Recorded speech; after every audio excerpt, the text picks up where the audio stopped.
Hello students.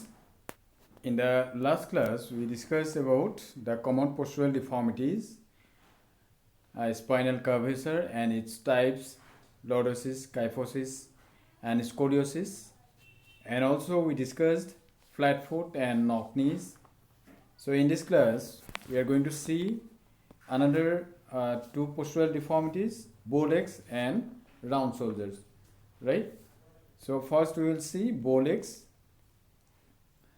तो यहाँ पर तुम लोग पिक्चर देख के समझ सकते हो कि बो लेग्स किसको बोलते हैं। तो जो नॉक नीज है उसका फुल्ली अपोजिट है। नॉक नीज में क्या है, जो दोनों नीज है वो टच हो जाते हैं एक के साथ दूसरा। तो बो लेग्स में क्या है, दोनों नीज के बीच में एक वाइड गैप बन जाते हैं। ठीक है, जैसे यहाँ पर एक्सप्लेनेशन दिखाया गया है, देखते हैं।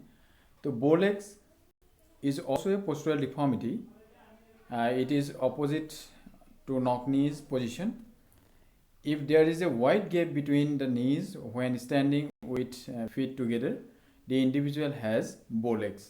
ठीक है, जब वाइड गैप बन जाते हैं दोनों लेग के बीच में या नीज के बीच में, तो उसको bow legs बोलते हैं। In this deformity, knees are wide apart. There remains a wide gap between knees when a bow-legged person keeps his feet together. This deformity can be observed easily when an individual walks or runs.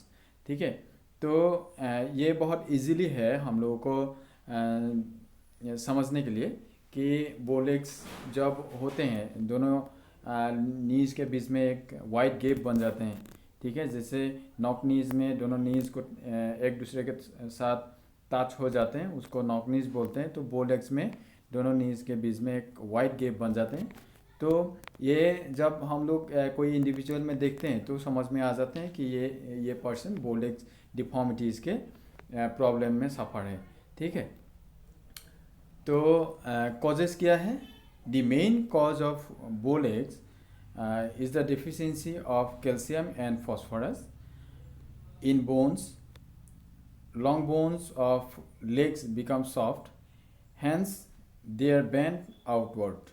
तो ये generally जो deficiency of calcium and phosphorus bone में जो होते हैं, तो ये deficiency के कारण भी होते हैं। और जो लॉन्ग बोन है वो जनरली सॉफ्ट होते हैं। एंड लॉन्ग बोन जब एक इंडिविजुअल का होते हैं तो अपर बॉडी जो वेट है, तो उसका वेट उठाने में वो दोनों लेग वो पावर नहीं रहते हैं। तो इसके कारण भी दोनों लेग बाहर की तरफ मतलब क्या होते हैं, बेंड हो जाते हैं। ठीक है,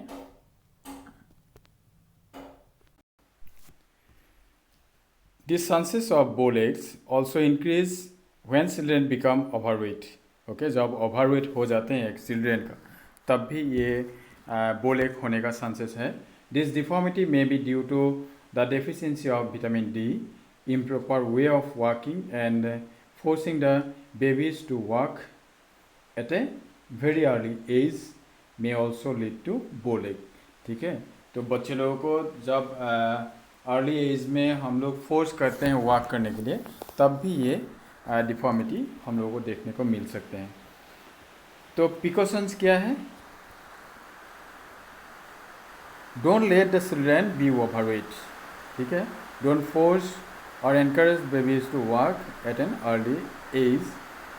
balance diet should be given to children. There should not be any deficiency और calcium, phosphorus and vitamin D in diet. ठीक है, नेक्स्ट रेमेडीज़ क्या है, कैसे हम लोग ये होने से बच सकते हैं या जब हो जाते हैं उसको कैसे प्रिवेंट कर सकते हैं। The following measures should be taken for the remedy of बो legs. First one is vitamin D should be taken in required amount. Balance diet should be taken. बो legs can be corrected by walking on the inner as of the feet. ठीक है, जो inner as है उसमें जब हम लोग walk करते हैं तो प्रैक्टिस करते हैं, तो उसके साथ साथ जो बो लेग्स प्रॉब्लम है उसको भी हम लोग सॉल्व कर सकते हैं। One should work by bending then toes inward, ठीक है। तो ये है रेमेडीज़ जिसके द्वारा हम लोग जो बोर लेग प्रॉब्लम है उनको ठीक कर सकते हैं। Next, round shoulders. In this postural deformity, these shoulders become round and sometimes they seem to be bent forward, ठीक है। जब ये डिफॉर्मिटी होते हैं शोल्डर राउंड शेप में देखने को मिलते हैं, और जो इंडिविजुअल ये राउंड शोल्डर प्रॉब्लम को सफ़र कर रहे हैं उसको हम लोग जनरली क्या देखते हैं, अपवर्ड बेंड, मतलब अपवर्ड की तरफ बेंड होना देखते हैं, ठीक है। तो जो इंडिविजुअल ये शोल्डर राउंड शोल्डर प्रॉब्लम में होते हैं जनरली हम लोग देखते हैं उन लोगों को कि फॉरवर्ड बेंडिंग है थोड़ा, ठीक है ना, नहीं तो क्या होता है अपर बॉडी थोड़ा आगे की तरफ मतलब झुकते रहते हैं, ठीक है। तो उसको राउंड शोल्डर प्रॉब्लम माना जाते हैं।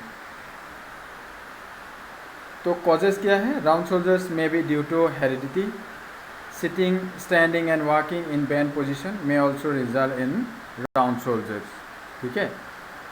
Next, wearing a very tight clothes can lead to round shoulders. Sitting on improper furniture can cause round shoulders, ठीक है। Lack of proper exercise, especially of shoulders, may also lead to round shoulders. तो जब shoulder का strength नहीं होते हैं, ठीक है, तो प्रॉपरली हम लोग शोल्डर को के लिए जब एक्सरसाइज नहीं करते हैं तब भी राउंड शोल्डर प्रॉब्लम मतलब फेस करना पड़ सकता है। Becoming habitual to press the chest specially at the time of bench press may cause round shoulders, okay. These are the causes for round shoulders. तो यहाँ पर तुम लोग देख सकते हो कि राउंड शोल्डर्स जब हो जाते हैं तो उसको कैसे देखने को कैसे मिलते हैं। तो यहाँ पर जो राइट साइड में पिक्चर है तो ये है नॉर्मल शोल्डर पोजीशन, और लेफ़्ट साइड में जो दो पिक्चर दिखाया गया है ये राउंड शोल्डर जिन लोगों का है जो प्रॉब्लम है और उन लोगों को ऐसे देखने को मिलते हैं, ठीक है। तो प्रिकॉशंस क्या है, डोंट सिट, वर्क और स्टैंड इन बैंड पोजीशन, ठीक है। Avoid tight fitting clothes, avoid sitting on uncomfortable furniture, right. तो रेमेडीज़ क्या क्या है देखते हैं। The following exercises should be done for the remedy of round shoulders deformity. तो क्या क्या एक्सरसाइजेस हम लोग कर सकते हैं जिन लोगों का ये शोल्डर राउंड शोल्डर प्रॉब्लम है। Keep your tips of fingers on your shoulders and rotate your elbows in clockwise and anti-clockwise direction। तो हम लोग क्या करना है, जो फिंगर टिप्स है उसको शोल्डर के ऊपर रखना है और एल्बोज को anti clockwise and clockwise direction में रोटेट करना है। And hold a horizontal bar for some time.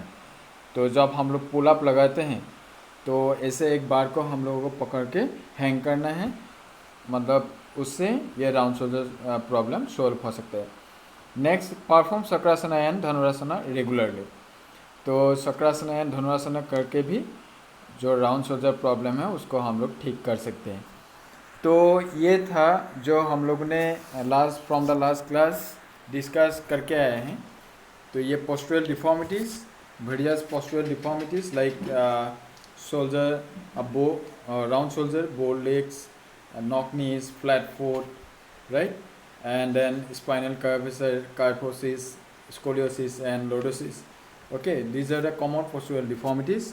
तो कल हम लोग देखेंगे कॉमन पोस्टुरल डिफॉर्मिटीज़ को कैसे हम लोग ठीक कर सकते हैं या corrective measures for postural deformities. Okay, तो आज के लिए इतना ही। Thank you.